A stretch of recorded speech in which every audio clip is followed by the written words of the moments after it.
চট্টগ্রামে কিশোর গ্যাংয়ের কাছে যেন অসহায় পুলিশ প্রশাসন। নগরের আকবর শাহ এলাকায় দিন দুপুরে কিশোর গ্যাংয়ের হামলায় প্রাণ হারানো ডাক্তার কোরবান আলীর পরিবার ও সে এলাকার মানুষ এখন নিরাপত্তাহীনতায় ভুগছেন। ঘটনার ২০ দিন পার হয়ে গেলেও গ্রেপ্তার করা যায়নি মূল অপরাধীদেরকে। সেদিনের ঘটনায় উপস্থিত এলাকাবাসীকে নানাভাবে ভয়ভীতি দেখানো হচ্ছে বলে অভিযোগ নিহতের পরিবারের। আমাদের যারা এলাকাবাসী তাদেরকে বলা হচ্ছে যেন তারা এই বিষয়ে কোনো তথ্য না দেয়, তারা যেন সহযোগিতা না করে এবং তারা যেন যারা দেখেছে, যারা ঘটনাস্থলে ছিল তারা যেন সাক্ষী না দেয়, তাদেরকে এই বিষয়ে ভয়ভীতি দেওয়া হচ্ছে। ইভেন অনেকভাবে ওদেরকে চাপ দেওয়া হচ্ছে, পারিবারিকভাবে, মেন্টালি, ফিজিক্যালি অনেকভাবে চাপ দেওয়া হচ্ছে। শুক্রবার বিকেলে আকবর শাহ থানার বিপরীতে হত্যাকারীদের গ্রেপ্তারের দাবিতে মানববন্ধন করেছে নিহতের পরিবার, এলাকাবাসী ও বিভিন্ন সংগঠন।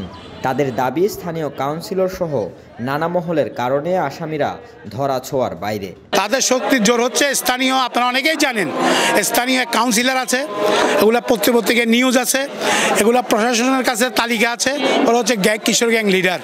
ওই লিডারদের, ওই গডফাদারদের কারণেই আজকে আসামিদেরকে ধরা ছোঁয়ার বাইরে চলে যাচ্ছে। আমরা চাই যে এইভাবে এখানে যেইভাবে সবাই বলতেছে এইভাবে যেন ওনার সুষ্ঠু তদন্ত হওয়ার মাধ্যমে যেন আইনের আওতায় আসামিদেরকে আনা হোক। এরকম একটা ভালো মানুষ হঠাৎ করে যে এইভাবে হত্যা হলো, এই হত্যার আজকে ২১ দিন, এই ২১ দিন পর্যন্ত ওনার কোনো মূল আসামি গ্রেপ্তার করা হয় নাই।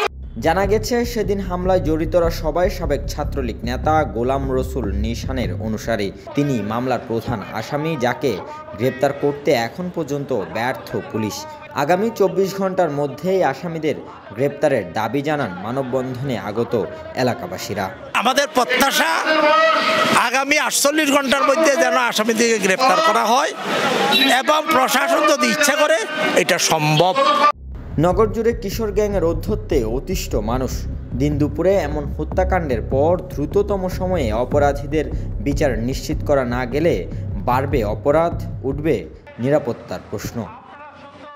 Robin Dasgupta, news now 24, Chittagong.